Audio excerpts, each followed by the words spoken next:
Bien,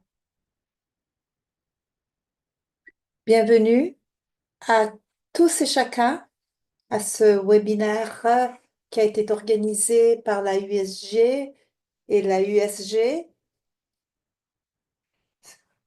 dans cet après-midi en Italie, mais nous savons que vous êtes connectés à partir de partout au monde.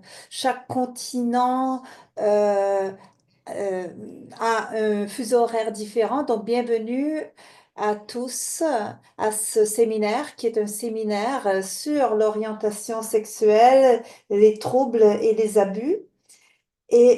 Je m'appelle Mario Zanotti, je suis secrétaire de l'Union des supérieurs généraux et au nom aussi de l'Union internationale des supérieurs générales, j'aimerais prononcer la prière qui sera proposée je- par sœur Mary John. Merci mon Père. Chers amis, nous sommes tous, nous nous recueillons pour cette prière. Pour commencer cette rencontre, nous allons nous concentrer sur le livre du Sirach qui nous demande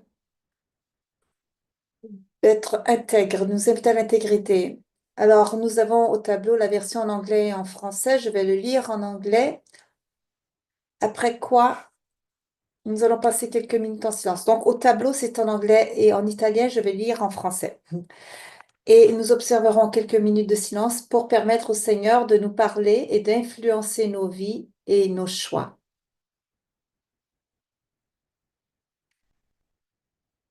Le Siracide, chapitre 17, 20, 24.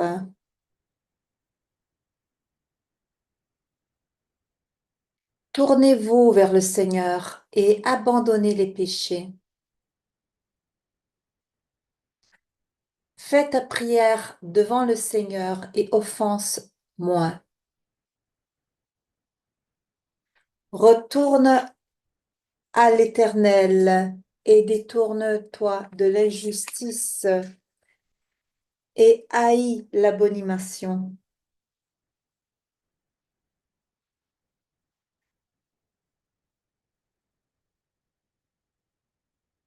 Connais les justices et les jugements de Dieu. Reste ferme dans le lot qui t'est proposé et dans la prière du Dieu très haut. Avec ceux qui vivent, loue le Seigneur. Ne t'attarde pas dans l'erreur des impies.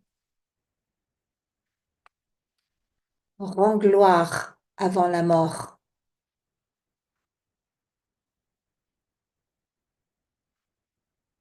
La louange périt d'entre les morts comme rien. Et rends grâce pendant que tu vis. Tant que tu seras en bonne pensée, en bonne santé, tu loueras Dieu et il se glorifiera de ses miséricordes. Grande est la miséricorde du Seigneur et son pardon. Le- la parole de Dieu. Que Dieu soit loué.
Ayant entendu la parole de Dieu, nous allons demander à Dieu le grâce de rester ouvert, présent dans notre cœur, notre esprit, notre attitude, tout durant nos réflexions au sujet qui nous intéresse aujourd'hui. Et nous allons également prier et demander aussi euh, que la guérison du pape François, que Dieu puisse le toucher et le guérir. Prions également pour les personnes qui sont blessées suite aux abus qui leur ont été infligés afin qu'ils puissent être guéris et réconciliés.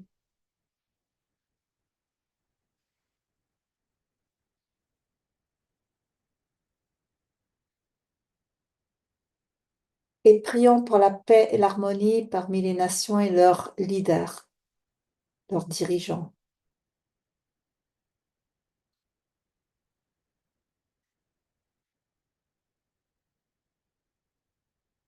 Et présentons les intentions de notre cœur à Dieu.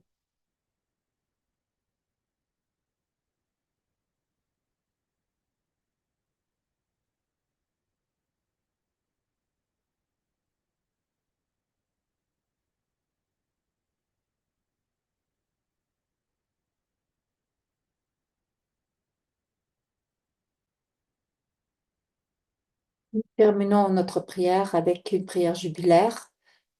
Mon Père qui est au ciel, que la foi que tu as reposée en nous et en Jésus-Christ, notre frère, que la flamme de la charité puisse éclairer notre cœur grâce à l'Esprit Saint, que nous puissions éveiller en nous l'espérance bénie pour l'avènement de ton règne. Que ta grâce puisse nous transformer en des cultivateurs des graines évangéliques afin que l'humanité, que tout le cosmos puisse se soulever dans l'attente des nouveaux paradis de la nouvelle terre, tandis que les pouvoirs du mal soient vaincus et que ta gloire se manifeste pour toujours. Par la grâce du jubilé, réallume en nous, pèlerins d'espérance, le désir des biens célestes et donne au monde entier la joie et la paix. Et que ton nom soit glorifié maintenant et pour la fin des temps. Amen. Merci Mary John, sœur Mary John, pour cette prière. Et bienvenue encore à tous les supérieurs et toutes les supérieures et leurs délégués, leurs représentants, toutes les personnes qui s'occupent de la tutelle des mineurs. Et j'aimerais présenter le premier intervenant d'aujourd'hui qui présentera une étude récente qu'il a fait. Il s'agit du frère Brandon Gary. C'est un frère mariste de la congrégation des frères maristes. Bienvenue, Brandon. Il a travaillé pendant plusieurs années à la protection des mineurs et récemment, il a complété une étude très intéressante qu'il nous présentera aujourd'hui et qui a eu comme sujet l'étude de quatre frères d'une congrégation et quatre anciens frères qui sont sortis de la congrégation et qui ont abusé de mineurs. Et l'étude essaie de comprendre quelles sont les causes qui les ont portés à ce genre de comportement. Et donc, la dernière chose que j'aimerais ajouter est que Brandon est également membre de la commission pour des Care and Protection Commission, donc la commission pour les soins et la protection, de la UISG, de la USG qui co-organise ce webinaire. Brandon, à toi la parole. Merci pour être ici avec nous aujourd'hui et pour nous présenter le résultat de ton étude.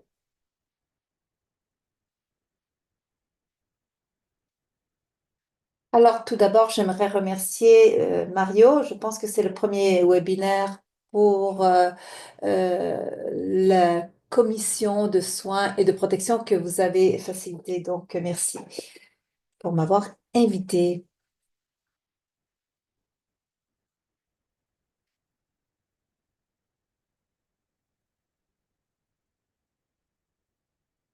Bonjour, bon matin, bonsoir. Le sujet de cette présentation concerne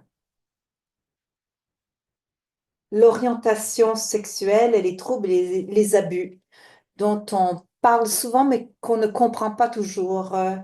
Alors, par abus, je parle de tout abus qui implique un engagement sexuel inapproprié et malsain, avec ou sans contact, qui peut avoir un impact préjudiciable sur la victime.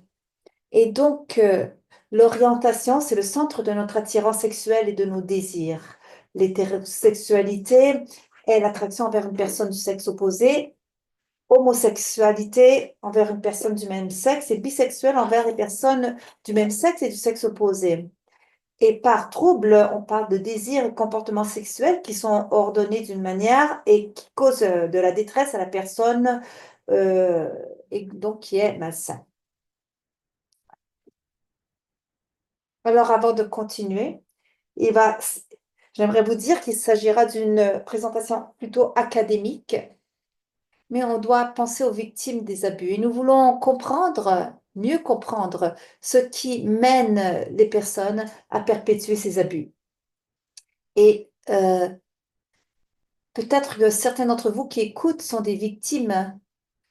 Alors, sachez qu'en vous concentrant sur les auteurs de ces crimes, ça ne veut pas dire qu'on les excuse. Donc, lorsque j'étais aux États-Unis, il y a 25 ans, j'étais membre de l'Association pour le traitement des actes d'abus sexuels. Et à son 25e anniversaire, le président a dit que presque tout ce qu'on a connu, qu'on savait lors de notre première rencontre il y a 25 ans, n'est plus vrai aujourd'hui. Et donc, il y a eu des chercheurs qui ont dit qu'on doit être humble en ce qui concerne ce qu'on pense savoir. Et je le dis au début parce que peu importe ce que je vais dire aujourd'hui, c'est le fruit des connaissances actuelles.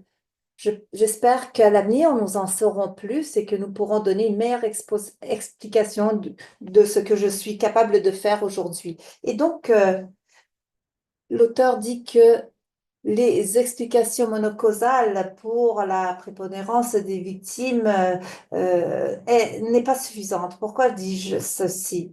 Donc, il y a 25 ans, on a dit que le problème de l'abus est dû à des prêtres homosexuels. On doit s'en débarrasser, on n'aura plus de problème. D'autres ont dit que le problème est le célibat. Si les prêtres ne sont plus célibataires, il n'y aura plus d'abus. Et en même temps, il y a des gens qui disent que euh, en fait, les explications monocausales ne sont pas suffisantes. On doit continuer à étudier pour comprendre quelles sont les différentes causes. Donc, il s'agit d'un phénomène complexe. Nous devons considérer les dynamiques individuelles d'un prêtre ou d'un frère. Il y a des facteurs situationnels, donc cette personne a-t-elle des problèmes d'alcool? A-t-il subi des traumas durant sa jeunesse? Et il y a aussi une question de la culture organisationnelle, la façon dont elle a été traitée, la question d'obéissance, les problèmes qui se sont développés. Alors, ces différentes parties du triangle sont différentes parties de ce que on essaie d'expliquer au niveau de l'abus. Lorsqu'on parle d'orientation sexuelle et de troubles sexuels, on parle d'une partie de la dynamique individuelle d'un prêtre ou d'un frère. Donc, il s'agit d'une toute petite partie de d'une image complexive, d'une image générale. Et durant cette présentation, je vais parler tout d'abord de pédophilie. Et ensuite, nous aurons une séance plénière pour les commentaires et les questions. Ensuite, nous aurons une petite pause de 10 minutes. Et ensuite, je vais faire une présentation sur l'homosexualité et la façon dont ceci est rattaché à ce sujet. Et ensuite, nous partagerons en petits groupes pour avoir des discussions de groupe et nous retournerons en plénière. Et donc, je n'ai pas organisé de groupe pour la première partie à cause des problèmes de temps et je pense aussi que c'est assez complexe comme sujet. Donc, on doit d'abord l'explorer en profondeur. J'aimerais aussi dire aux interprètes, si je parle trop rapidement, faites-le moi savoir parce que je peux parfois oublier qu'il y a des traducteurs et aller trop vite. Donc, je vais commencer avec un des interviewés en 2020 qui a dit, je savais alors et toute ma vie que j'étais attirée par les garçons qui étaient beaux, qui étaient sportifs, et cela a conduit plus tard à des abus envers certains d'eux. L'âge 12, 13 ans, peut-être 14, mais pas plus que 15. Donc, DSM-5, c'est le livre de psychologie auquel je me réfère pour parler de ces troubles, définit la pédophilie comme étant euh, une, le cas où on a des fantaisies sexuelles intensives qui reviennent, qui durent pour une période de plus de 6 mois, qui produit des impulsions sexuelles, des comportements qui impliquent l'activité sexuelle avec un enfant de moins de 13 ans. Donc, c'est l'aspect prépubescente qui attire. Donc, il peut y avoir plusieurs victimes, 60 ou plus, qui, qui peuvent être exclusivement des enfants, mais non exclusivement avec des intérêts envers aussi des adultes, ce qui rend tout ça très compliqué. Alors, au niveau de la population, ça touche à 1, même 2% de la population.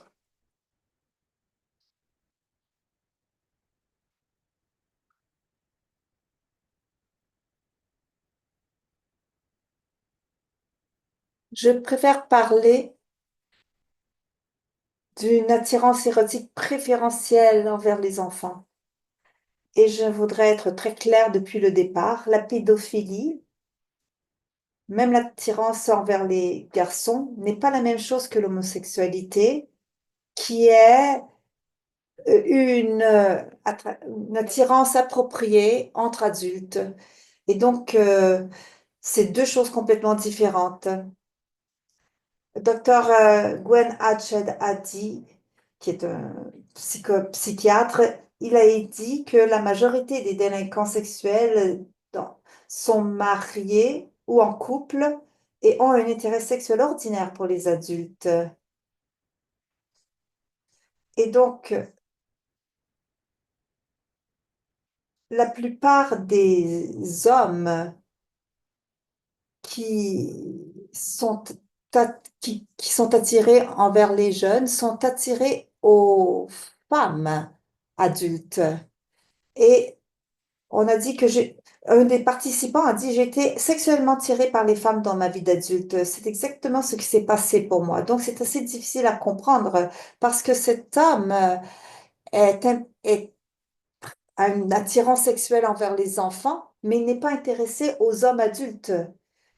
S'il a un intérêt sexuel pour un adulte, c'est envers les femmes, non pas envers les hommes. Donc, il s'agit de quelque chose de très complexe. Donc, la majorité des prêtres, euh, alors, comment expliquer l'étiologie de la pédophilie? Un autre professeur expert, John Money, dit que nous ne savons pas. Nous savons qu'environ 30% des auteurs sont eux-mêmes victimes d'abus et les victimes féminines ne semblent pas développer des désirs pédophiles. Et il y a une femme qui travaille dans le domaine de la protection qui a dit qu'il y a un gros groupe de ça. Nous savons tous que les anciennes victimes deviennent des auteurs d'abus. Mais il y a un 10% qui a dit que ce n'est pas vrai. Alors, ce ne- alors seulement les personnes qui ont eu des difficultés.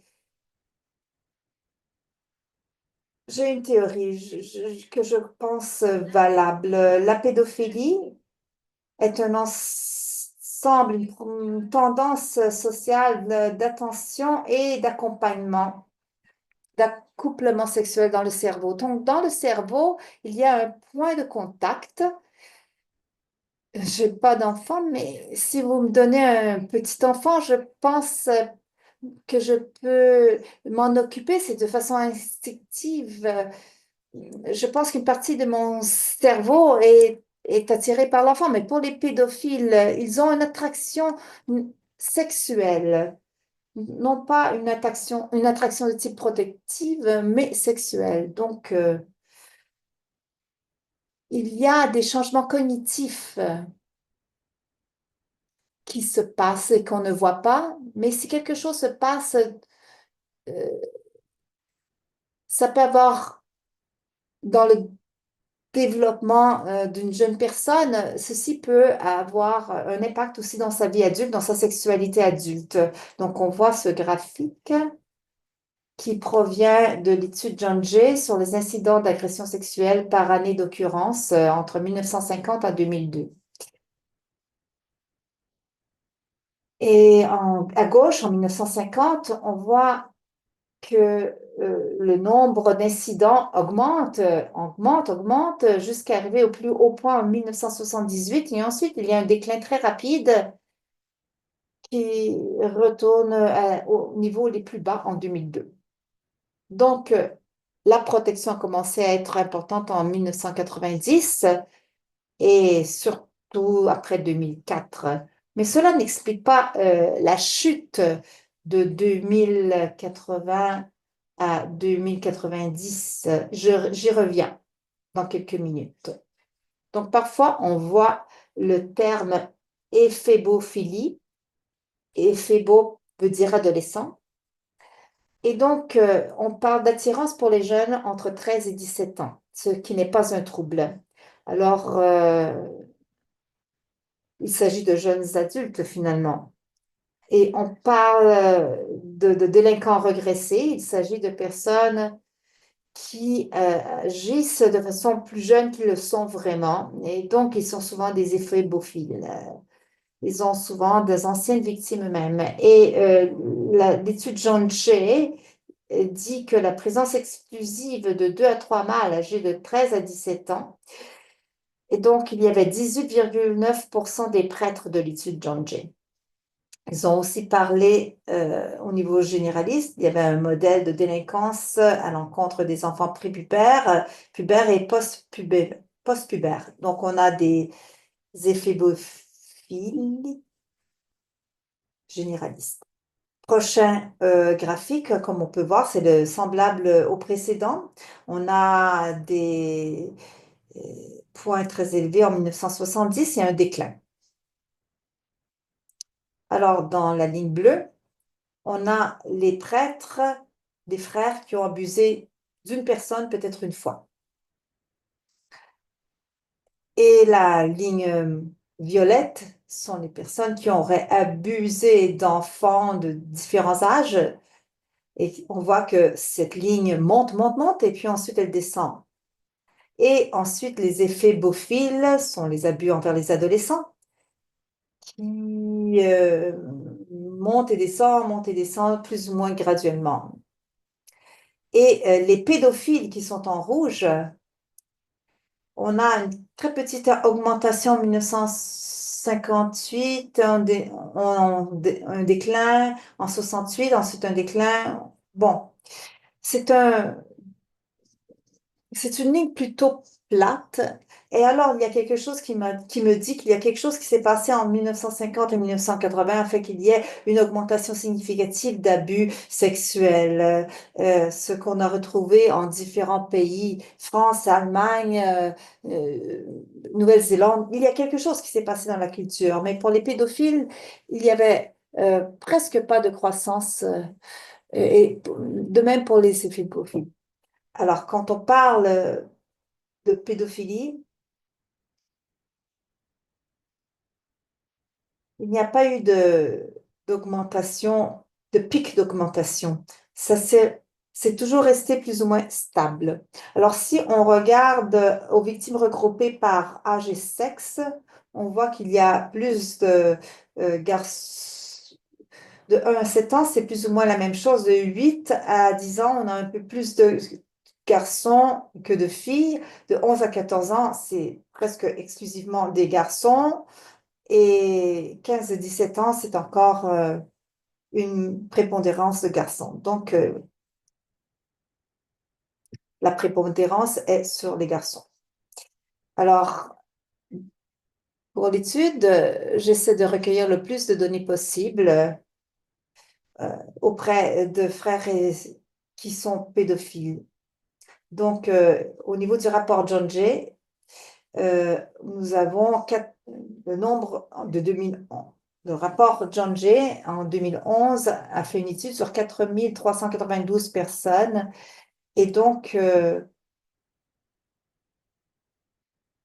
pour savoir si une personne est vraiment pédophile, on doit parler de leur fantasme. Et c'est difficile de pouvoir déterminer s'ils sont pédophiles. Et donc, on doit se baser sur le type de victime. Ensuite, il y a d'autres études, Winship, l'étude allemande, l'étude française, l'étude Geary. Et comme vous pouvez voir, dans les études Winship, il y a environ 28%, l'étude allemande 33%, la France 21%, Geary 25-37%. Il s'agit de chiffres assez élevés au niveau du pourcentage de pédophiles. Et parce que c'est plus facile de les découvrir à cause du nombre de victimes.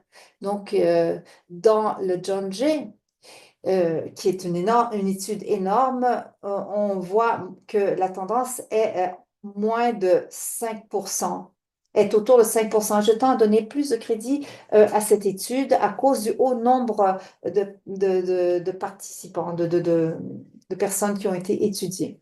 Et donc, John Jay se concentre sur le nombre de prêtres qui sont des abuseurs et des pédophiles. Donc, si on pense que le nombre d'auteurs d'abus au niveau de la pédophilie est de 5%, on peut...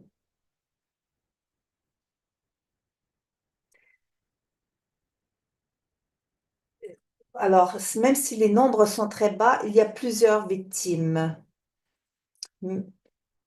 Si le pourcentage d'abuseurs est bas, il y a quand même beaucoup de victimes. Donc, les conclusions. Sur la base des données des commissions d'enquête et d'autres études, on voit que la majorité des victimes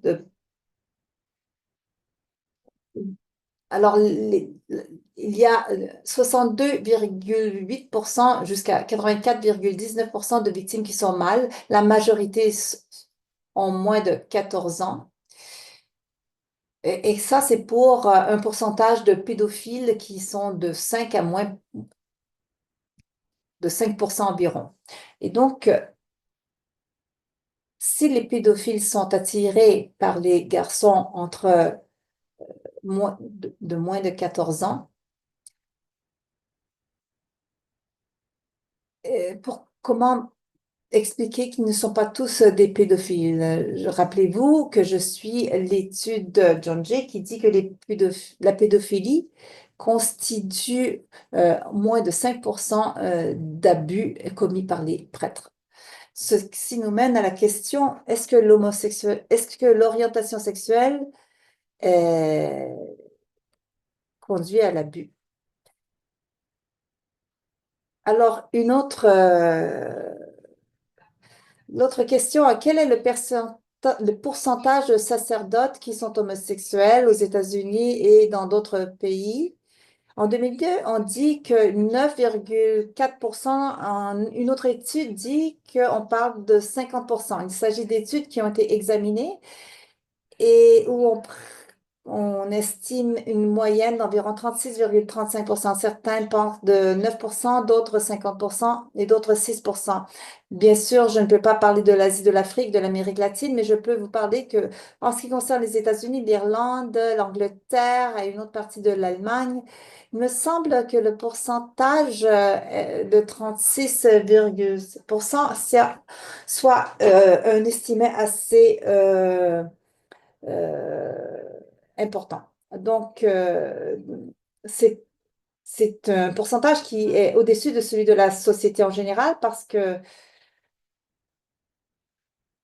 le nombre de sacerdotes qui sont homosexuels est certainement supérieur à la moyenne au niveau de la société civile. Donc, voilà ce que je voulais dire au niveau de la pédophilie. Donc, l'élément central est que il y a peu de prêtres qui peuvent être considérés comme étant des pédophiles parce que les pédophiles sont attirés par les enfants et ensuite ils sont attirés par des femmes lorsqu'ils sont des adultes. Et la pédophilie, euh, donc je vais arrêter J'aimerais faire une petite pause et vous poser une question.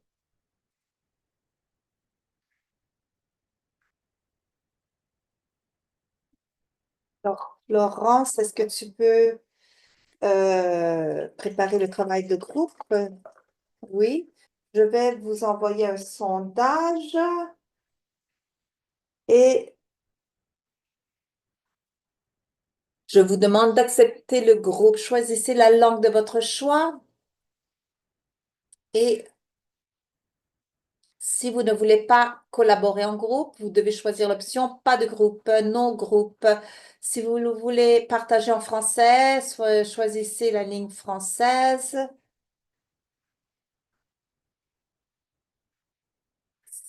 Et on fera des groupes maximum de 8.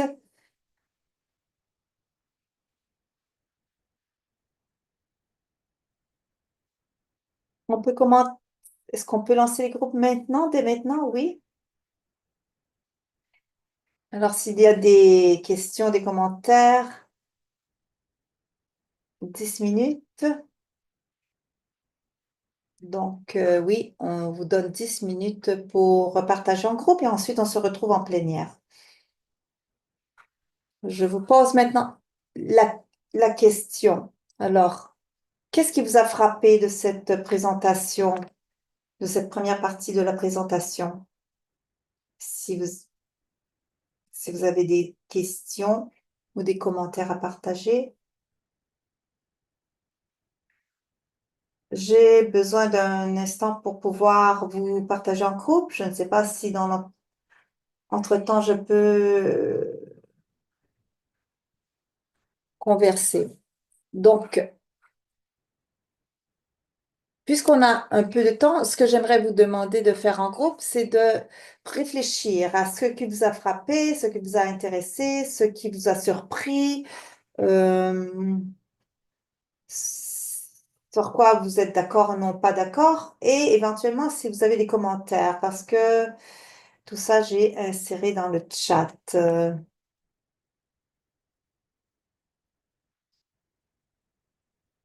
J'ai essayé de simplifier l'information.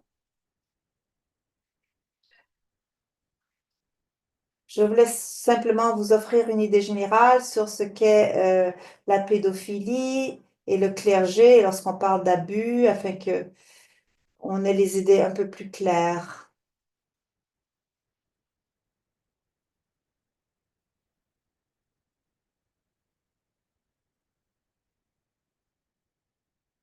Il y a une question dans le chat, Brandon, en anglais. Alors,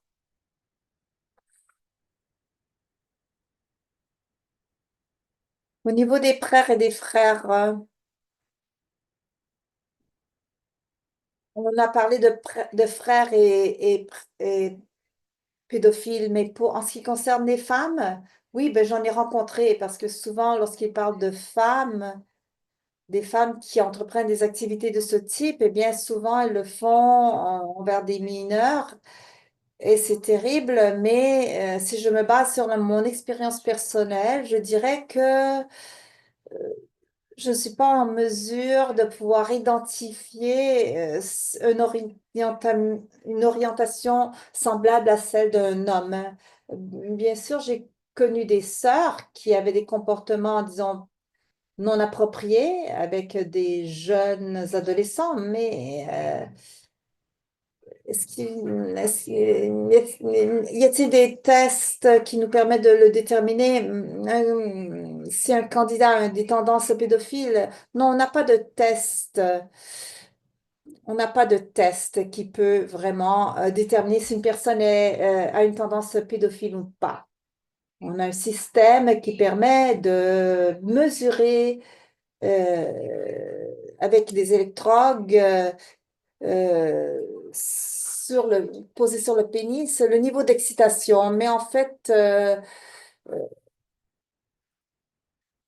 ce test ne peut pas être tout à fait précis parce que ça dépend des images qui sont représentées dans le cerveau de la personne et donc son niveau d'excitation.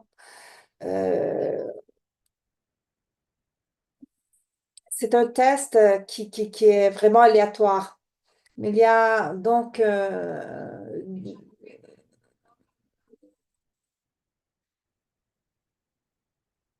les tests ont été abandonnés à cause de leur difficulté réelle à pouvoir identifier une tendance réelle.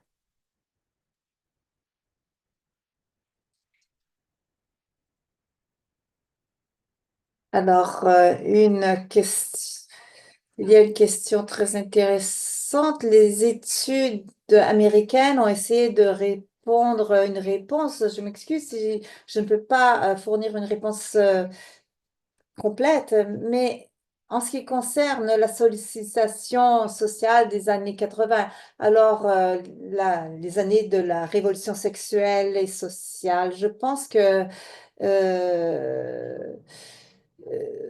on peut utiliser un langage de nature psychosociale sur ce qui peuvent avoir été les exigences des personnes. Donc, la plupart des prêtres ne connaissaient pas l'orientation pédophile, mais grâce à la révolution sociale,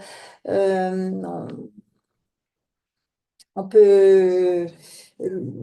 il y a eu un changement culturel en 1900, à partir de l'année 1980. Et donc, l'approche à la sexualité a changé. Et donc, après les années 80, il y avait aussi moins de frères et de prêtres. Il y a eu aussi une chute au niveau de la société. Donc, on était plus conscient des abus, mais le pourcentage d'abus a donc diminué au cours des années 80 lorsque les personnes étaient encore en train d'explorer leur sexualité. Donc, euh,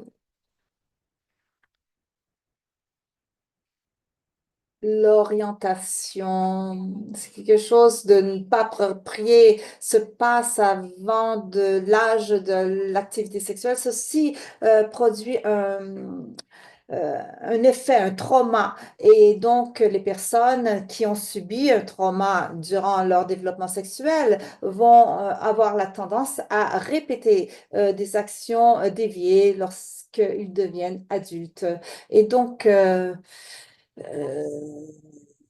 ils ont tendance à développer des relations malsaines.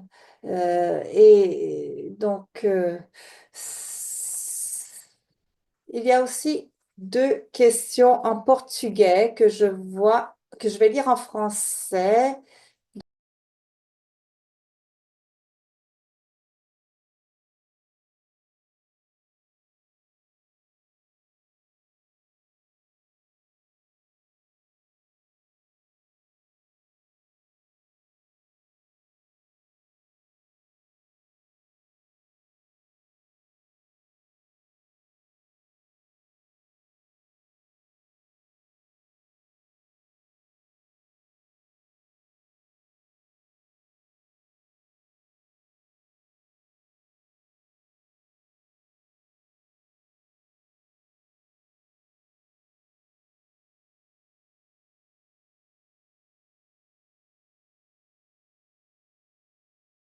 Le problème, c'est qu'on peut vraiment pas dire, s'il y avait un test pour déterminer la pédophilie, on l'utiliserait pas, on peut pas le faire.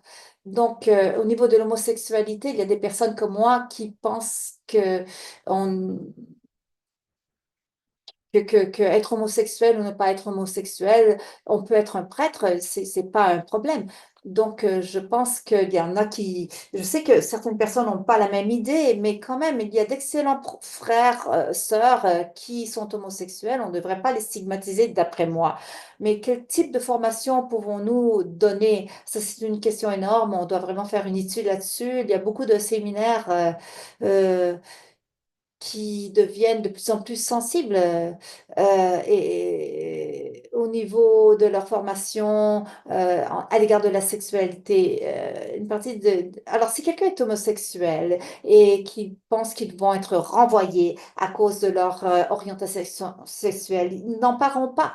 Donc, les jeunes, il y a beaucoup de jeunes personnes qui sont ordonnées prêtres et qui ne parleront pas ouvertement de leur sexualité. Et c'est un défi. Et donc, il y a aussi plusieurs séminaires avec des programmes pastoraux. J'ai enseigné pendant 5 ans au niveau du développement intégral.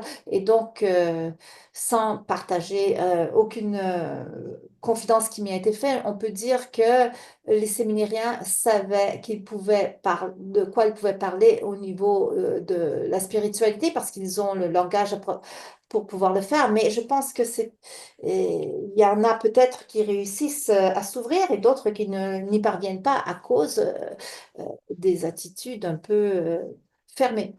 Est-ce qu'on peut parler aussi de vandalisme, intervention? Alors, quelqu'un m'a posé la question de quelle est la différence entre l'homophile et australienne.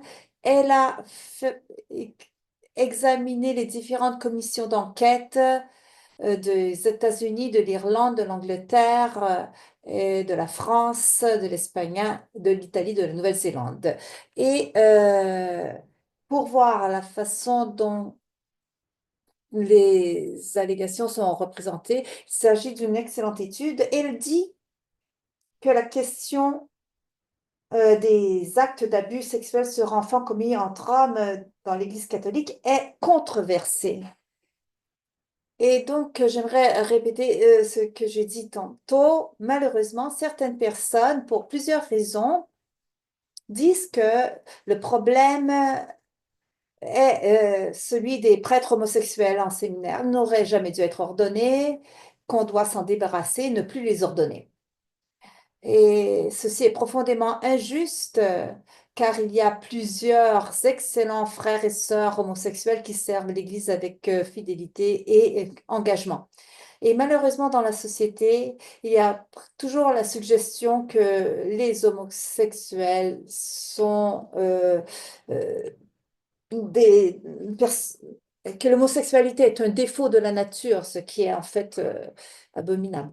Et donc, on a une stigmatisation des homosexuels Et donc, certaines données ne sont pas, sont controversées. Certaines études sont controversées aussi à cause d'un biais. Et il y a aussi, j'aimerais que vous sachiez que les données que je vous montre sont surtout basées sur des données entre 1960 et 1990. Ce sont des données qui ont trait à une période spécifique du monde occidental qu'on appelle la révolution sexuelle. L'Église a eu aussi une évolution à partir du Concile Vatican II. Il y a une évolution en termes de ce qui a été considéré des comportements acceptables et non. Donc, il s'agit d'une période très, très bouleversante au niveau des changements sociaux et autres dans l'Église. Alors, ce que j'ai fait, c'est que j'ai réuni des études provenant de différentes études à partir de participants homosexuels sur des ecclésiastiques qui ont abusé d'enfants. Donc, il y a eu l'étude de Keenan. Il y a des études qui sont importantes et il y a des études qui sont moins importantes. Donc, il faut faire attention aux données. Les études américaines euh, ne demandaient pas si les prêtres étaient homosexuels ou non. Donc, ce sont des études dont les données ne sont pas toutes comparables. Donc, on a une étude qui a 9 participants, dont 6 qui étaient homosexuels. Et donc, Winship avait 12 participants, dont 5 homosexuels. Euh, Tourangeau, 10 participants de prêtres diocésains, dont 5 homosexuels. Et ensuite, Tourangeau avec 10, deuxième étude de Rango, 10 dont 8 homosexuels, une étude auprès des prêtres religieux. Et donc, en Allemagne, 50, 36 homosexuels. France, 35 participants, 16 homosexuels, 10 qui étaient bisexuels. Dans mon étude, il y avait 8 participants et 4 ont déclaré être homosexuels. Donc, ces études euh, démontrent qu'environ 50% environ des prêtres qui ont commis des abus étaient homosexuels. Donc, faites attention parce que euh, ce n'est pas, 50% ne permet pas de tirer des conclusions générales, de faire au niveau des comportements des homosexuels. Alors, euh, des garçons qui ont été... comment expliquer l'abus sur des garçons? L'étude John Jay a dit qu'il s'agit d'une homosexualité situationnelle basée sur l'opportunité. Donc, l'orientation sexuelle n'est pas en soi suffisante pour expliquer l'abus ni la motivation. Donc, la culture homophobe dans la société, euh, on sait même que dans certains endroits au monde, c'est même un crime d'adopter des comportements homosexuels. Et donc, la théologie nous enseigne qu'il s'agit aussi d'un péché. Et donc, j'aimerais faire une description différente. Est-ce que vous pouvez parler un peu plus lentement pour la traduction, légèrement plus lentement? Merci. Imaginez que vous avez un enfant et que votre enfant souffre d'un désordre. Et on a une théologie qui est basée sur Aristote qui dit quel est le but de la sexualité? Le but de la sexualité est la procréation. Donc, toute activité sexuelle qui mène à la procréation est un comportement ordonné. Tout comportement sexuel qui ne mène pas à la procréation est un comportement désordonné. Donc, la masturbation, la sexualité homosexuelle ou autre. Donc, il s'agit d'une définition logique, mais représente un peu une offense dans cette- Mais il s'agit d'une idée qui était en cours dans les années 50 et 60 et qui sont encore dans les documents du Vatican. Et les personnes diraient que la théologie répressive et la culture répressive qui nie l'orientation homosexuelle a mené à des sentiments de crainte et de honte.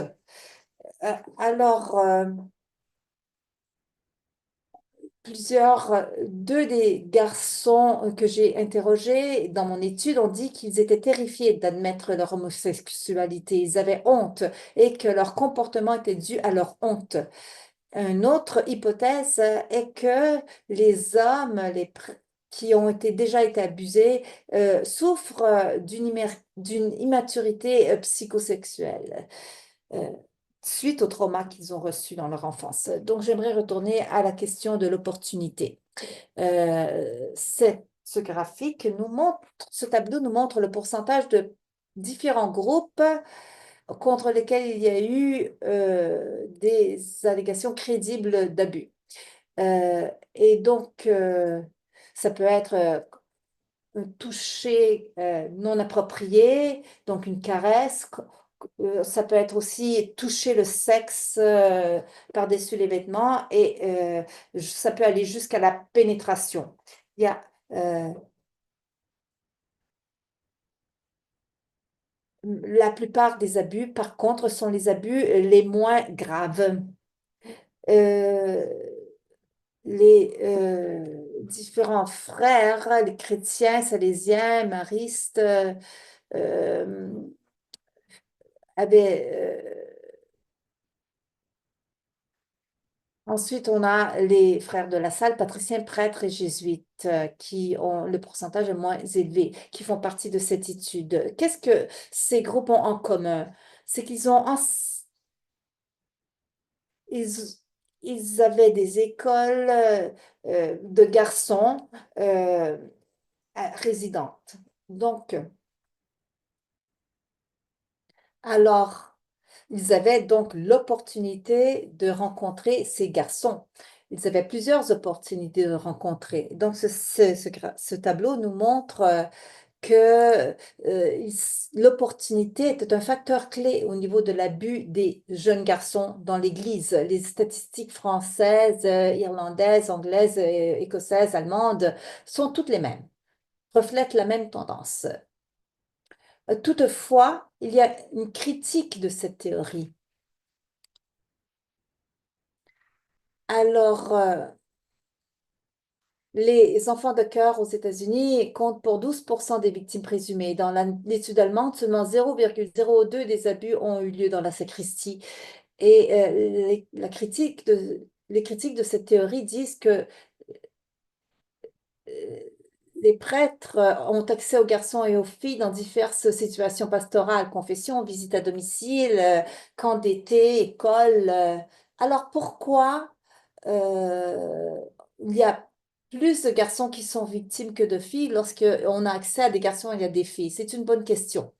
Et une autre étude dit qu'il y a eu une augmentation du nombre de victimes féminines après l'introduction d'enfants de cœur femmes. Et donc, 55,2% d'hommes, 44,8% de femmes. Et Virginia Miller démontre qu'il y avait que 40 victimes en 2000-2002 et que ce n'est pas comparable aux milliers de cas de maltraitance aux garçons qui ont précédé.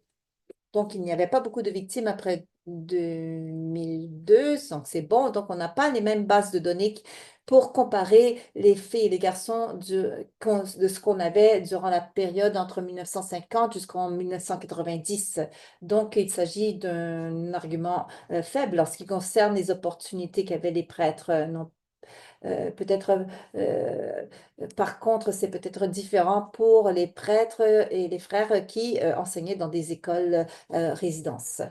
Donc, une autre chose qui a été démontrée est que il semble y avoir eu une augmentation du nombre de séminaristes qui étaient homosexuels aux États-Unis, en Australie, en Irlande et en Écosse, Nouvelle-Zélande, dans les années 90 et 80.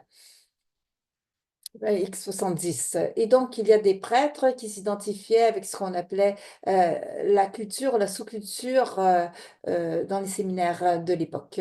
Et donc, il y a des recherches qui pointent à cette déclaration. Toutefois, s'il y avait une augmentation du nombre de séminaristes après les années 70, si l'orientation sexuelle conduisait à l'abus, on s'attendrait qu'il y ait une augmentation de victimes dans les années 90. Et comme je l'ai montré, il y a eu une diminution importante de victimes après les années 80. Donc, pour l'étude, John Jay a dit que les prêtres ordonnés dans les années 40-50 avaient un sens de l'identité sexuelle confus et étaient sûrement surreprésentés au niveau de l'abus envers les enfants. Donc, un sens de sexualité confus, on ne sait pas vraiment ce que ça veut dire. C'est peut-être de l'homosexualité, mais dans les années 70, on peut plus facilement dire qu'on est homosexuel et prêtre à la fois. Donc, si on avait une meilleure conscience de soi, euh, est-ce, est-ce que le milieu était, quelle était la situation? Pourquoi y a-t-il eu cette chute? Peut-être que, il se désintéressait des enfants puisqu'il pouvait admettre d'avoir des relations avec d'autres hommes, peut-être. Alors, pour quelqu'un qui est intéressé dans l'abus, qui est pédophile, qui est intéressé à abuser d'un enfant, il pourrait y avoir un haut nombre d'homosexuels qui sont prêtres par rapport au reste de la société. Donc, plus de prêtres par rapport au reste de la société. Et donc, il y a plus d'hommes qui s'identifient comme homosexuels dans les séminaires qui coïncident avec une réduction importante dans le nombre de garçons qui sont victimes. Et ça continue à être le cas. Mais il y a très peu de nouvelles victimes dans l'Église depuis 2005. Je répète, chaque cas d'abus est grave, mais comparativement, il s'agit d'un problème qui est plus historique. Donc, les gens critiquent aussi l'hypothèse que l'homophobie dans l'Église et la société puisse avoir contribué à stimuler l'abus. Il s'agit d'une thèse spéculative et complexe qui implique la théorie de l'immaturité sexuelle, mais l'immaturité sexuelle euh, alors, il peut concerner aussi des hétérosexuels, tout comme des homosexuels. L'acceptation de son orientation homosexuelle peut être aussi le cas. Les mécanismes de défense et de déni, et malheureusement aussi euh, le cardinal O'Brien en Écosse euh, avait été critiqué. On a découvert qu'il était impliqué avec des séminaristes et des jeunes prêtres parce qu'il était en déni de sa propre réalité. Donc, on parle d'homosexualité comme étant une maladie dans les 70, dans les années 80, comme quelque chose qui pouvait être guéri. Et si on traite les gens de cette façon, ces gens souffrent de problèmes au niveau de leur humanité. Et donc, dans un environnement homophobique, euh, ça ne permet pas un épanouissement. Et donc, ça conduit à la peur et la honte. Donc, la question de l'immaturité sexuelle est très difficile à cerner. Il y a le livre dont je vous ai parlé, le DSM-5, il n'y a pas de diagnostic de immaturité sexuelle. Est-ce que ça veut dire avoir des difficultés à établir des relations? Malheureusement, plusieurs prêtres qui ont abusé étaient d'excellents pasteurs et parfois ils peuvent avoir des comportements déviés, mais être d'excellents pasteurs, est-ce que c'est parce que ils avaient et pourquoi? Alors, certes, un de mes professeurs m'a parlé d'une conscience euh, avec des trous, comme un fromage euh, suisse. Alors, est-ce que c'était un problème de résilience? Est-ce que vous avez des problèmes d'estime de soi? Plusieurs des hommes avec qui j'ai parlé ont parlé de problèmes au niveau de leur estime de soi. Ils se sentaient plus à l'aise avec des enfants qu'avec des adultes et malheureusement, ceci les a conduits à dévier. Est-ce que le problème est dû à des antécédents familiaux? Alors, il y a des études qui montrent que les personnes qui ont eu plusieurs problèmes dans leur enfance, euh, alors il y a une haute corrélation entre ça et et la tendance à effectuer des abus. Donc, les personnes qui ont subi des abus eux-mêmes ont tendance à répéter, ont plus de facilité à répéter ce genre d'abus. Donc, il y a aussi la capacité d'autorégulation. Il y a des personnes qui peuvent dire, je ne peux pas m'en empêcher, je voulais m'arrêter, mais je ne pouvais pas. Alors, cette incapacité à s'autorégler, il faut... Alors, qu'est-ce que... il faut se poser aussi la question, qu'est-ce que ça veut dire que intégrer sa sexualité? Et malgré toutes ces questions, tous ces facteurs qui rendent ce problème difficile à cerner, alors bien qu'ils soient difficiles à définir, ces facteurs peuvent tout de même être importants et mener à des comportements déviés, d'abus. Certaines personnes ont dit, tandis que les hommes homosexuels peuvent être plus ont plus de promiscuité, ils sont plus actifs sexuellement que les hommes hétérosexuels, donc ceci peut conduire à un comportement dévié plus facilement. Et il y a un ouvrage qui a été publié en 2003 par Boymaster qui dit que les gays et les lesbiennes avaient en moyenne de 3 à 4 fois plus de partenaires que les hétérosexuels. Et il y a des partenariats civils, l'introduction des mariages civils et plusieurs familles monosexuelles euh, et la promiscuité des homosexuels qui s'investit davantage euh, avec l'acceptation de la société de l'homosexualité, cette promiscuité peut-être tend à baisser parce que les gens s'investissent davantage dans les relations. J'aimerais aussi démontrer que partout au monde, même aux États-Unis, le mariage des enfants est légal dans 37 États américains. Donc, les hommes peuvent marier des filles adolescentes, bien souvent. Et au Royaume-Uni, il y a eu un scandale au niveau du toilettage euh, de gang. Euh, souvent, il s'agit... Et aussi, le Parlement irakien a légalisé le mariage avec des filles de l'âge de 9 ans. Donc, dans plusieurs parties au monde, pour les hommes adultes, ils sont, on leur permet d'avoir des activités, des relations sexuelles avec de jeunes filles et donc avec les jeunes garçons, point d'interrogation. Et donc, il y a une recherche australienne, un questionnaire avec des hommes de plus de 18 ans, 1945 hommes. 92% étaient hétérosexuels, 7% étaient gays ou bisexuels, 15% des hommes ont déclaré avoir des sentiments sexuels envers des enfants et 9,4% ont déclaré avoir commis des infractions sexuelles sur un enfant. Je vous rappelle que 92% étaient des hétérosexuels. Ceux qui ont abusé d'enfants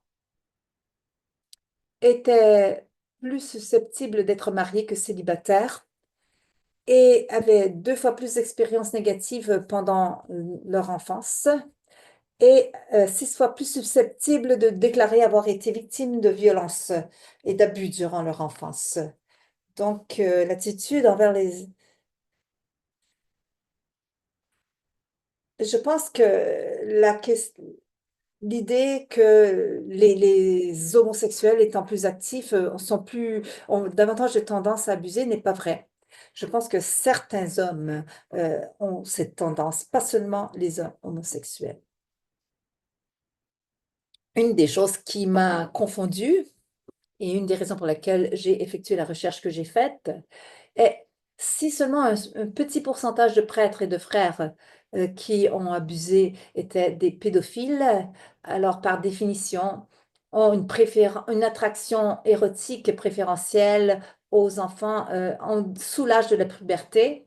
Alors comment pouvons-nous expliquer que la majorité des garçons entre l'âge de 8 et 14 ans sont été abusés par des prêtres et des frères qui ne sont pas des pédophiles. Certains sont des hétérosexuels, certains étaient homosexuels ou bisexuels. Et lorsque j'ai posé des questions aux gens que j'ai interviewés, euh, je pense qu'ils s'identifiaient avec les enfants psychologiquement. Ils se sentaient plus à l'aise avec les enfants. Ils trouvaient que c'était plus rassurant d'être avec les enfants. Ils se sentaient souvent menacés par les adultes et ils n'étaient pas à l'aise avec des hommes et des femmes adultes. Et malheureusement, cet état émotionnel les a conduits à dévier dans leur comportement sexuel. Et donc, il y a quelque chose de le contact sexuel est un contact très, très important émotionnellement. Et donc, il se sentait avec il- ces gens sentaient les jeunes garçons comme étant moins menaçants, ils avaient plus confiance, ils se sentaient moins vulnérables, ils les sentaient comme étant plus enclins à répondre à leur à réagir plus directement à des attentions de soins et d'affection. Et donc, avec les garçons plus vieux, il y avait un plus haut niveau, un plus haut risque de rejet, de réaction physique, d'être rapporté, d'être identifié comme homosexuel. Et donc, Et donc, toutes ces craintes de rejet, d'être signalé, d'être identifié comme homosexuel, fait en sorte que on ne tentait pas des approches sexuelles avec des garçons plus âgés, mais plutôt avec des plus jeunes. Alors,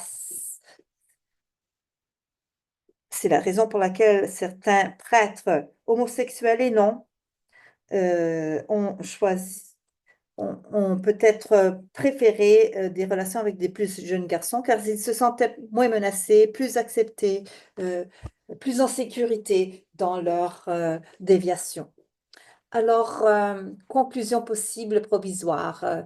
L'opportunité semble être un facteur euh, important pour la déviation sexuelle envers les enfants. Il y a eu une augmentation de nombre de victimes masculines entre 1960 et 90. Il y a eu une augmentation du nombre de séminaristes, de prêtres homosexuels dans les années 70 et 80, mais il y a eu une diminution du nombre de victimes après 1980. L'auto-acceptation des hommes homosexuels et l'enseignement plus pastoral, moins condamnatoire de l'Église a peut-être fait une différence. Surtout le pape François avec cette tentative de parler de l'homosexualité de façon plus ouverte, sans changer les enseignements de l'Église. Donc, il essaie de jouer un équilibre très délicat.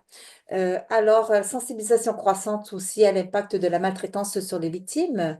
Donc, très peu de frères et de prêtres qui enseignent dans les écoles maintenant, parce que ce sont des laïcs qui enseignent.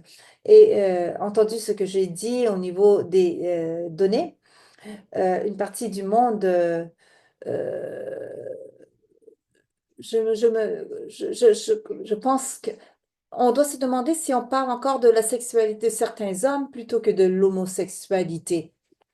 du point de vue de l'évolution, les hommes sont programmés pour rechercher des partenaires plus jeunes, des femmes, en raison de leur fertilité, de leur santé, de leur attractivité et de soins dans les années plus âgées. Et ça, ça provient de la théorie euh, de l'évolution biologique. Alors, il y a une attraction pour les femmes envers les hommes plus âgés, qui sont plus puissants, qui ont de l'argent. Et au contraire, il y a une tendance naturelle à être attiré par des femmes plus jeunes, pour leur capacité à porter des enfants et à s'occuper euh, d'un homme plus âgé. Alors, l'orientation aussi semble être un facteur d'abus clérical pour les prêtres hétérosexuels et homosexuels. Il y a des prêtres homosexuels qui abusent de garçons et je ne connais pas, donc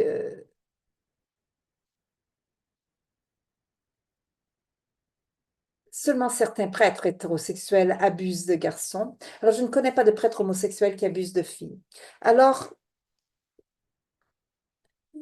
nous reste un bon temps pour, en plénière, pour pouvoir ouvrir aux commentaires, aux questions et avoir une discussion. J'ai aussi des références à partager dans ma présentation PowerPoint qui va vous être remise plus tard. Donc, merci Brandon. Merci Brandon. Alors, à ce point-ci, vous êtes tous invités à écrire vos questions dans le chat et peut-être que vous pouvez lever votre main aussi si vous souhaitez prendre la parole de vive voix. Il y a vraiment beaucoup de personnes, donc on espère pouvoir répondre à toutes les questions, mais ce ne sera peut-être pas possible. Donc, posez vos questions dans le chat ou levez votre main si vous voulez prendre la parole. Il y a une icône en bas sur la barre des commandes de Zoom. Et si vous souhaitez prendre la parole, Sœur Jacqueline, vous avez levé votre main, vous pouvez ouvrir votre micro et on vous donne la parole maintenant. Oui, vous Une m'entendez? question brève. Vous m'entendez bien? Oui, merci. Non, très bref. Oui, oui, merci aux intervenants et pour ce beau sujet. Moi, ce que je n'ai pas saisi, on parle beaucoup des hommes, des frères, mais est-ce qu'il y a eu des femmes aussi qui ont abusé des, des enfants, soit comme des lexibiennes ou soit des pédophiles? Bon, je ne sais pas quel nom leur donner. Merci. Et puis la deuxième question, je profite en même temps. On a parlé de la formation. Quelle formation pour aider ces personnes à ne plus continuer à le faire? Mais la réponse n'a pas été très claire pour moi. Merci.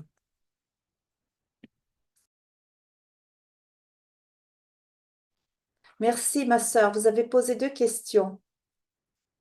Alors, il y a de l'abus qui est commis par les sœurs. Il y a on en parle dans le rapport Julian. euh, et j'ai déjà eu des anecdotes qui m'ont été signalées en Afrique aussi. Il n'y en a pas autant que pour les hommes, mais ça existe. Et on a, alors les femmes attirées par d'autres femmes, on les appelle les lesbiennes. Et au niveau de la formation, c'est que on doit être honnête au niveau de la sexualité. L'attirance sexuelle existe et les comportements sexuels ont été créés par Dieu. Alors, si on doit choisir le célibat, on doit gérer notre sexualité avec soin. Alors, une chose que j'aimerais dire à ce niveau, c'est que notre sexualité fait partie de notre désir d'entrer en relation. Et, et donc, notre ministère pastoral nous demande d'entrer en relation. Donc, on doit, tout ce qui... Alors, lorsque... Donc, ça peut être un problème parce ça peut créer des frustrations. Alors, on doit créer des limites au niveau de nos comportements appropriés et non appropriés.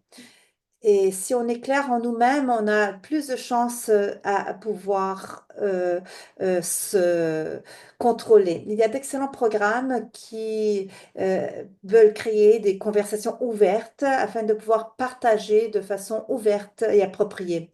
Et on peut aussi, si on ne veut pas partager du vivant, il y a aussi des études de cas qui peuvent être illuminantes, éclairantes, et afin de pouvoir apprendre à comment contrôler ces comportements. Merci, ma sœur. Nous allons prendre aussi une autre question d'une personne qui a levé sa main. Alors, Mario, est-ce qu'on peut? Oui. Alors, sœur Anne, à vous la parole, sœur Anne. Euh, je ne crois pas que vous ayez parlé du fait que peut-être qu'il y a des jeunes hommes homosexuels qui sont rentrés dans la prêtrise parce que justement c'était la seule voie qui était bien vue, entre guillemets, et qu'il n'y avait pas d'autre choix et que du coup ils ne pouvaient pas gérer leur sexualité et que ça augmente le risque de pédophilie, quoi, pour du coup passer à l'acte. Parce qu'en fait, c'était pas vraiment, enfin, c'était un choix par défaut, quoi. Merci. Brandon, il y a un nombre d'hypothèses qui doivent être examinées dans ce que vous avez dit. Premièrement, vous avez dit qu'ils n'avaient pas de choix. Ils avaient un choix. Ils avaient le choix de devenir prêtre ou frère. C'était plus difficile de faire ce choix dans la société avant. Être un prêtre ou un frère était une façon d'éviter des questions au niveau de sa propre sexualité et d'engagement en ne se mariant pas parce qu'on n'était plus obligé de se marier. Certains hommes dans l'étude ont dit que en étant frère, il pouvait éviter de s'impliquer dans une relation romantique sociale. Mais je vous demande de prêter attention à au terme pédophilie. Peut-être que la pédophilie en français a trait à des activités avec des enfants. En anglais, c'est très spécifique. C'est avoir une attraction préférentielle envers un enfant. Je ne sais pas si on a les mêmes nuances en français, mais je pense qu'il y a des enfants qui se sont joints à la prêtrise, qui étaient homosexuels, qui ont commis des abus. Il y en a d'autres qui étaient strictement pédophiles et qui se sont devenus prêtres et qui ont commis des abus. J'aimerais qu'il y ait une distinction entre euh, un pédophile et un non-pédophile qui commettent des actes de pédophilie.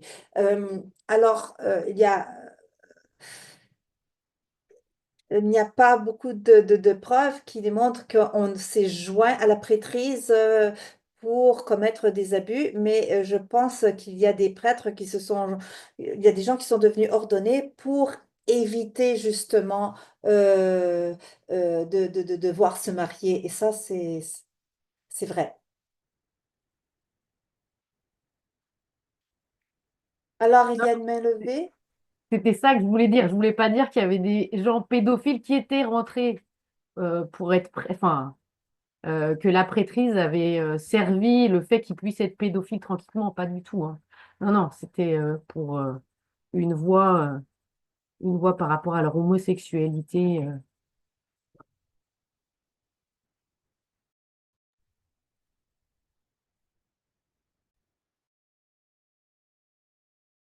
Oui, c'est correct, c'est correct.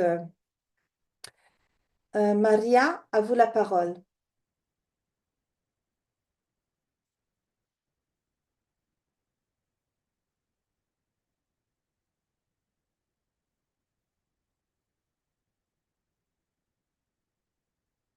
Alors, c'est un commentaire. On a parlé d'un séminariste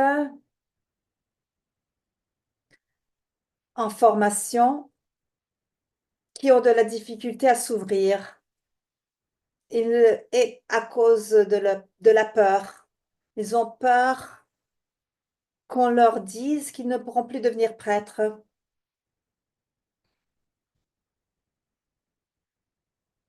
Donc, il s'agit de personnes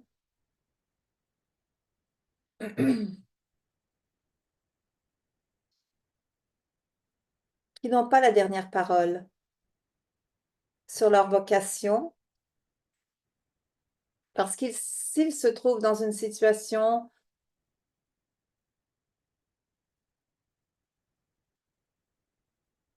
Alors, la personne qui les accompagne peut les aider à discerner,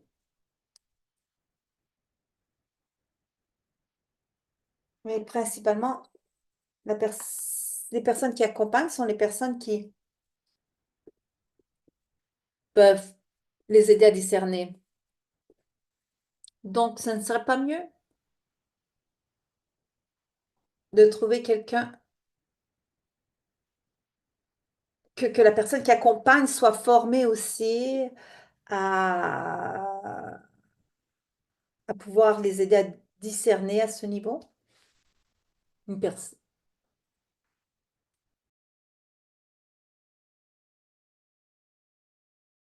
Vous avez ouvert un chapitre énorme.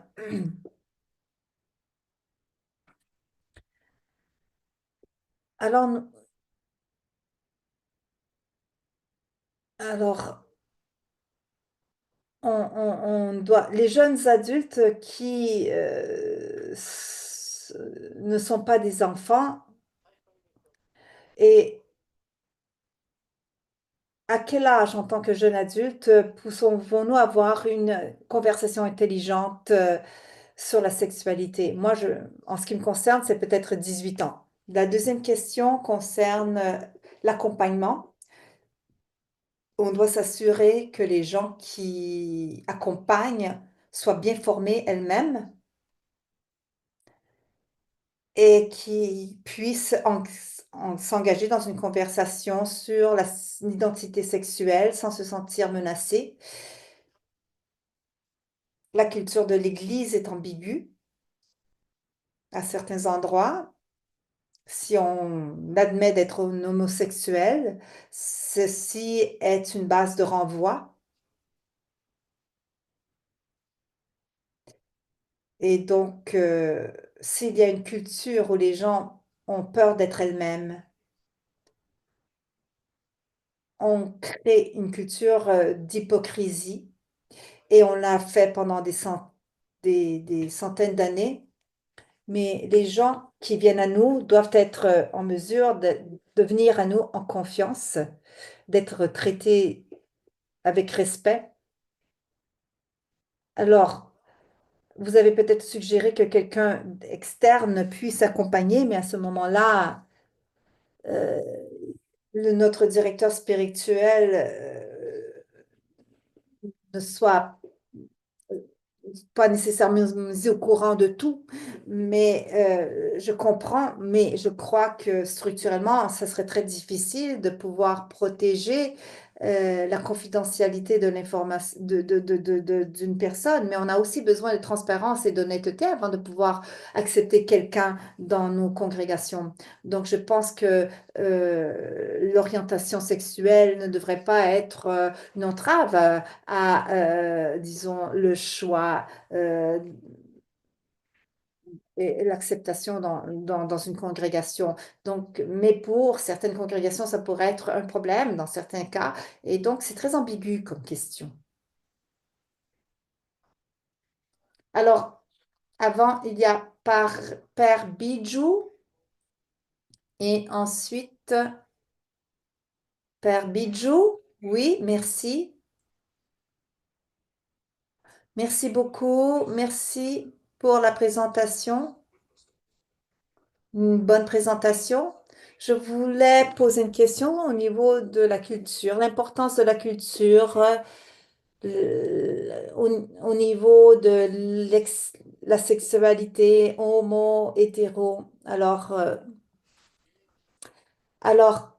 est-ce que tu te réfères à comment on devient homosexuel ou simplement être homosexuel dans une culture? L'influence de la culture. Mais, mais est-ce que pour devenir, alors personnellement, en termes de comment, au niveau de ce que je comprends, le niveau, alors au niveau du développement psychosexuel, je crois qu'on ne comprend pas vraiment les origines psychosexuelles, psychosociales de l'orientation sexuelle, pardon. Mais euh, tout le monde commence sa vie comme femme et on devient des hommes. On a des agents déféminisants, ensuite on a des agents masculisants. Et ensuite, le fœtus, quand il est déterminé sexuellement, l'enfant naît homme ou femme. Et ensuite, à la puberté, il y a différents facteurs hormonaux qui affectent le développement sexuel. Il y a la complexité aussi euh, d'une détermination socio-culturelle. Mais comment on évolue pour notre évolution sexuelle, et qui fait que quelqu'un va être attiré par une femme ou par quelqu'un de son propre sexe ou d'un autre sexe, on ne comprend pas tous les déterminants. Et mon attitude tend à s'appuyer sur des données biologiques. Une fois qu'on a une détermination biologique, alors c'est le facteur culturel entre en jeu. Et il y a des cultures plus permissives et moins permissives. Et des cultures moins permissives ne permettent pas à une personne de prendre conscience de son homosexualité.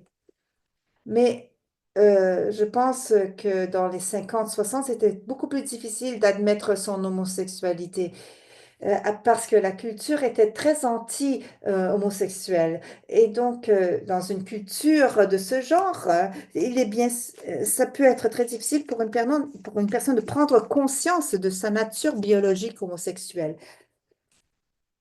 Merci, Brandon. Maintenant, nous avons la sœur Taposi qui souhaite prendre la parole. Sœur Taposi. Alors, oui, merci pour parler de ces problèmes. Je suis très heureuse d'en entendre parler et de comprendre Je comprends mieux la question maintenant. Ma question concerne quel serait le processus de guérison et comment protéger les jeunes générations de ces situations afin que nous puissions vivre une vie saine et respectueuse. Alors, le processus de guérison, pourquoi? Le processus de guérison pour les personnes qui sont déjà impliquées dans ce cycle. Comment les aider à, à récupérer, à se reprendre? Je vous pose encore la question, guérir de quoi? Pardon, de, de l'homosexualité ou de l'homosexualité. Oui, alors je vous ai posé la question parce que c'est ce que je vous pensais. Alors vous présumez que être homosexuel est une maladie et qu'on doit être guéri de l'homosexualité. Oui, il me semble que à cause de notre réalité, je pense que en tant qu'être humain, nos relations devraient être entre hommes et femmes. Et dans la vie religieuse, nous sommes consacrés, nous vivons sans entrer en contact sexuel, qu'on soit hétérosexuel ou pas. Non. Alors, merci pour me l'avoir dit. Je vais dire quelque chose qui représente un grand défi pour vous. L'hypothèse sur laquelle vous vous basez semble être que vous pensez qu'une personne homosexuelle est malade. Ce n'est pas une hypothèse que j'accepte. Ce que je propose est que les- ces personnes ne sont pas malades, elles sont simplement différentes sexuellement. Une fois qu'on accepte que ces personnes sont différentes, elles ne doivent pas être guéries, elles ne doivent être qu'aimées. Et donc, il ne s'agit pas d'une condition incurable. imaginez-vous que votre enfant est homosexuel. Il n'est pas affecté par une maladie incurable. Euh, il y a plusieurs personnes dans le monde qui sont homosexuelles, qui offrent une contribution positive à la vie des politiciens, des artistes, des hommes d'affaires, des artistes. Et à cause de l'attitude de l'Église, c'est très difficile de pouvoir l'admettre. Mais et donc, il y a une distinction entre être attiré par une personne de son propre sexe et d'être attiré par des enfants. Alors ça, c'est condamnable. Être attiré par des enfants, c'est quelque chose, c'est une déviation non acceptable. Mais être attiré par une personne de son propre sexe, ce n'est pas une maladie. Si on dit comment guérir un homosexuel, ça veut dire qu'on implique que ces personnes sont malades. Et je pense que ce n'est pas acceptable de penser en ces termes. Oui, je réalise cela. Je réalise cela. Merci. Une autre question serait, mais maintenant on devrait laisser la parole à quelqu'un d'autre, sœur Taposi.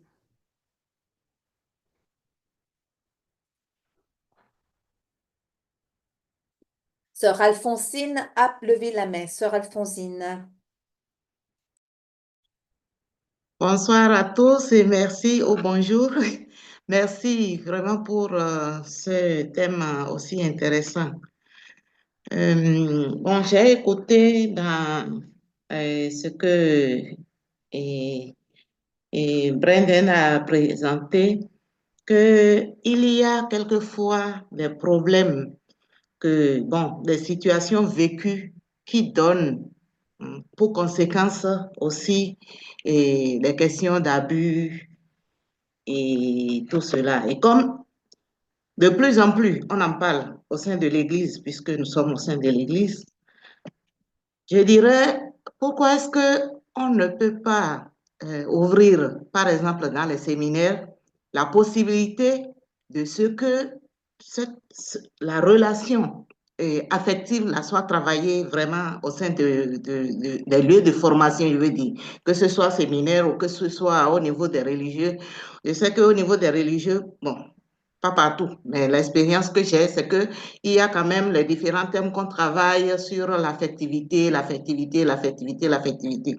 Et la vie, ensemble, d'être seulement que des garçons et d'être seulement que des filles réunies, quelquefois aussi occasionne cette confiance-là pour être l'un avec l'autre ou d'une façon.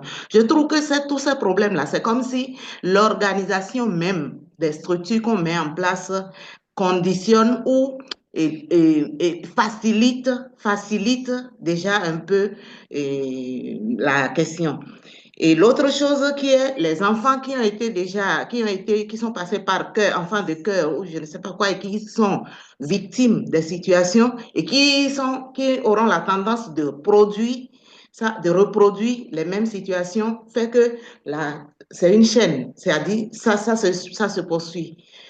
Est-ce qu'on ne pourra pas créer des instances ou des lieux où, au sein de l'Église ou de tous ceux qui ont reçu ces blessures, donner la possibilité dans l'éducation pour que les enfants puissent parler des situations qui les ont touchés dans dans ce domaine-là, pour déjà commencer par évacuer toutes ces situations dès le bas âge, que ce ne soit pas au moment où ils sont prêts pour se décider pour être bon, mariés ou prêtres, en ce moment. Vous posez trop de questions à la fois. J'adore votre enthousiasme, mais je dois répondre à vos questions une à la fois. Deux choses, Alors, ma sœur. ok, merci. Toutes mes excuses.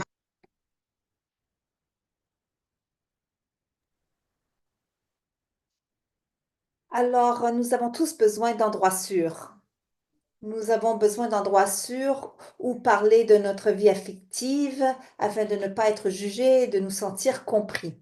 Toutefois, un séminaire est un système d'hommes et on doit être sensible au nombre d'informations personnelles qu'on peut partager dans cet espace et ce qui est approprié et ce qui n'est pas approprié.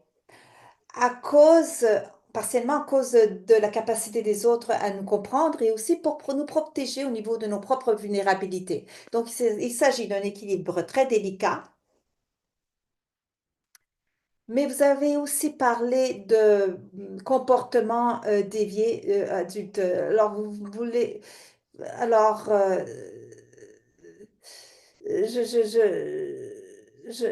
la répétition, le cycle, la répétition de... Alors, je ne comprends pas ce que vous voulez dire exactement. Si vous parlez de pédophilie, alors ça ne peut pas être toléré. Si vous parlez d'homosexualité, c'est différent.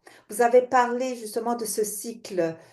Euh, on doit prêter attention parce que certaines victimes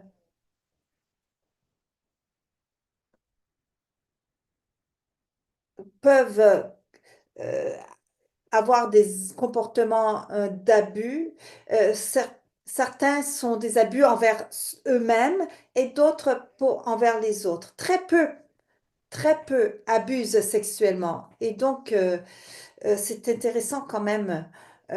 Mais la chose fondamentale, c'est qu'il y a un besoin d'avoir des conversations affectives matures avec les personnes qui se joignent à la vie religieuse afin qu'ils puissent partager et guérir. Merci, ma sœur. Brandon, dernière question. Maurizio, à vous la parole. À vous la parole, Maurizio. Bonjour à tous. Je voulais remercier.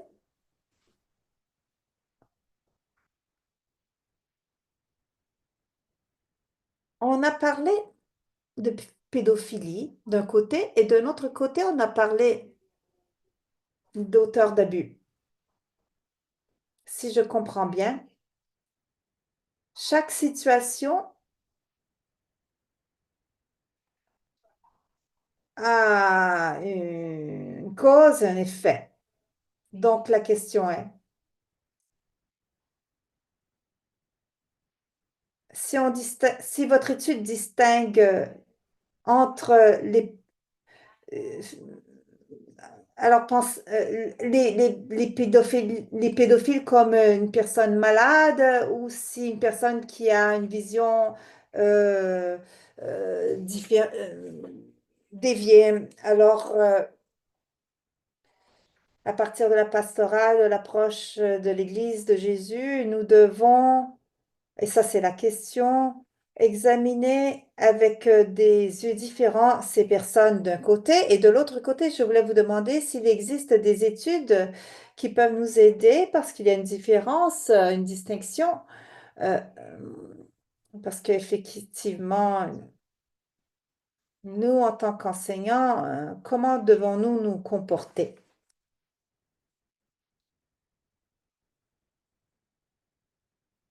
Merci Mauricio. Vous avez dit que la pédophilie est le résultat de quelque chose qui se passe.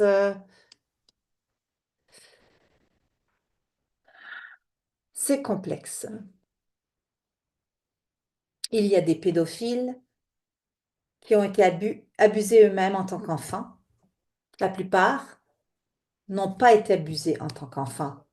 Dans l'étude que j'ai faite moi-même, un pédophile a été abusé en tant qu'enfant et l'autre non.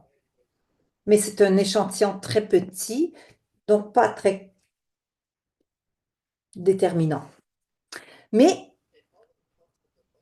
dans d'autres dans d'autres secteurs de leur vie, les hommes qui sont pédophiles peuvent être extrêmement normaux.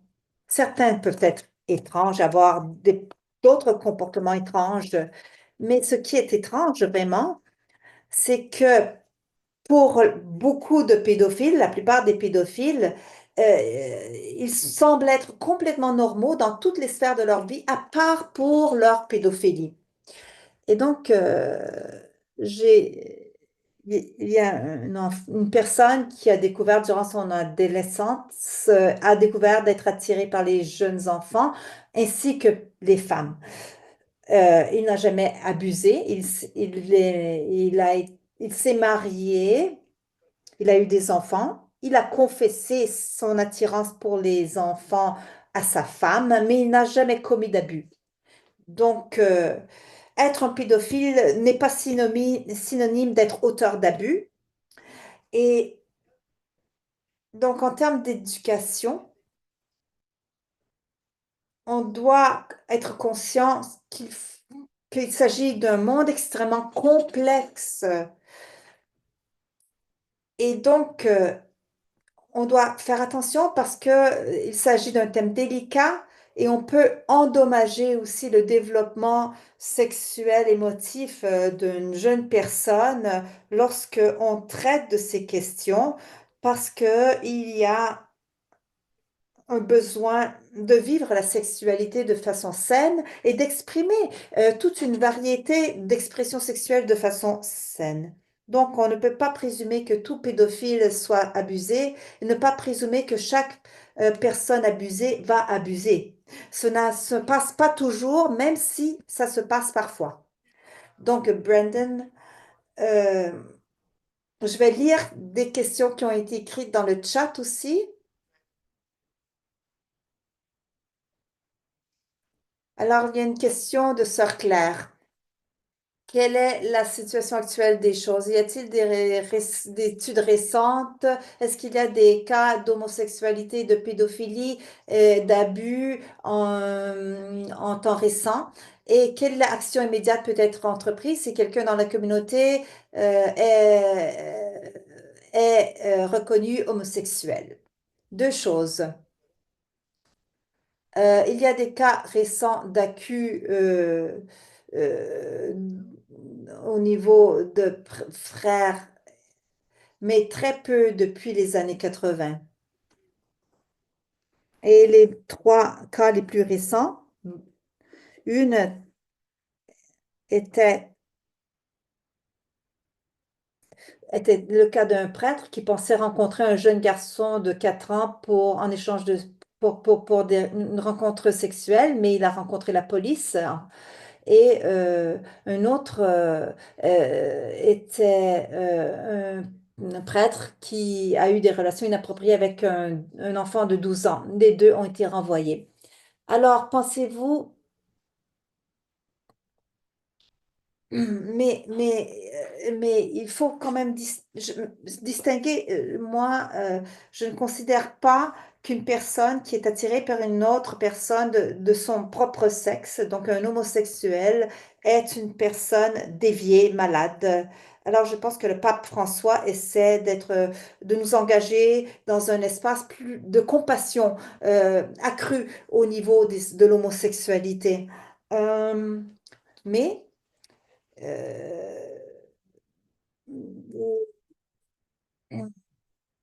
l'homosexualité peut être difficile à exprimer à cause du stigma. Je serais malhonnête si je pouvais dire qu'il y a des questions claires à toutes ces questions, des réponses claires à toutes les questions que vous posez. Mais l'important, c'est de pouvoir avoir des conversations matures et honnêtes sur la sexualité. Il y a aussi une question sur Joaquin Johnson. Comment les congrégations et les diocèses naviguent l'admission de membres qui réalisent qu'après avoir pris leur vœu, ou qui sont ordonnés, qu'ils euh, ils se soumettent à une autre orientation. Alors, la soumission à une autre orientation est une expression intéressante parce que ce n'est pas une soumission, c'est une inclination naturelle. Alors, on doit comprendre qu'on a des inclinations naturelles qui ne sont pas toutes hétérosexuelles. euh, et donc, on doit être intelligent sur notre façon de pouvoir traiter les informations Il faut créer des espaces sûrs pour en parler, mais on doit le faire de façon à ne pas créer des problèmes envers les autres. Donc, si notre orientation est... alors, faut utiliser un certain doigté. Il y a des milieux où on peut parler ouvertement de notre orientation sexuelle qui peut être différente de la majorité. Il y a des moments, des milieux où il faut garder une certaine confidentialité, mais l'important, c'est de pouvoir créer des espaces sûrs. Le moment est maintenant venu de conclure cette rencontre, ce webinaire, et j'aimerais faire un commentaire j'aimerais commencer par remercier Brandon pour sa façon scientifique de traiter un sujet aussi délicat. Il l'a traité de façon honnête, transparente, sérieuse et très appropriée. Nous te remercions, Brandon. Et j'ai aussi pensé, tandis que tu as fait cette présentation, que peut-être qu'il faudrait également faire une étude comparative sur les données euh, concernant la pédophilie dans la société et parmi les laïcs et voir aussi la tendance euh, de ce phénomène pour voir s'il y a une corrélation entre ce qui se passe dans la société générale et ce qui se passe dans l'Église, pour voir si les tendances se reflètent ou si, parce qu'on a beaucoup parlé des problèmes d'abus dans l'Église, on parle beaucoup moins de ce qui se passe dans les familles tous les jours. Et donc, l'Église a, disons, cette capacité à faire de l'autocritique et aussi à essayer de guérir, de traiter cette situation, pour se sortir d'une situation difficile car elle a été signalée. Je ne sais pas si le reste de la société est impliqué dans la même sorte d'auto-examen. Et ce serait peut-être un aspect intéressant sur lequel on pourrait se pencher et on pourrait faire une étude comparative. Je ne sais pas ce que tu en penses, Brandon, mais en fait, je pense qu'il y a des données au niveau de la prééminence au niveau de du nombre de cas de pédophilie dans la société. Mais il y a beaucoup de pédophiles qui n'ont jamais commis d'abus, mais qui n'admettront jamais d'être pédophiles. Donc, plus qu'on a de données, le mieux c'est. Mais je pense que le, les données peuvent être comparables, mais il y a eu un pic d'abus dans les années 70 et ça, c'est quelque chose d'intéressant. Mais dans les familles, c'est différent parce que c'est familial et il y a donc euh, il y a donc des dynamiques qui sont différentes. Il y a des abus entre frères et sœurs, avec les oncles. C'est différent, ça se distingue d'autres formes de pédophilie. Et donc, en fait, je suis scientifique, je m'occupe de sciences sociales, donc d'après moi, plus on a de données, mieux c'est.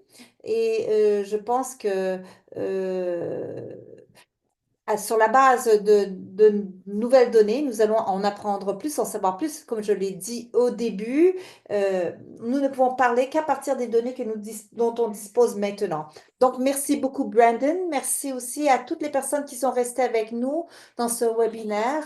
Nous remercions donc Sœur Mary John de la WISG pour avoir organisé cette rencontre, Roxane, Sœur Thérèse et aussi tout son personnel le personnel de la communication euh, qui a permis grâce auquel il a été possible de créer cette rencontre. Florence, nous la remercions également et aussi nous saluons toutes les personnes qui se sont jointes à nous dans l'attente d'une prochaine occasion pour traiter de thèmes délicats qui, comme nous le voyons, sont très importants et dont plusieurs d'entre vous sont intéressés à en savoir plus parce que, comme l'a dit Brandon, c'est très difficile d'arriver à de conclusions simples, linéaires, parce qu'il y a plusieurs causes et aspects qui entrent en jeu. Il s'agit d'un domaine complexe. L'important, c'est d'avoir brisé des tabous, brisé peut-être des idées préconçues, des hypothèses simplistiques en ce qui concerne les notions de cause et d'effet. Euh, je pense que c'est un grand apport du séminaire auquel on vient d'assister aujourd'hui. Alors, merci beaucoup à tous. Merci à toi, Brandon, et au revoir.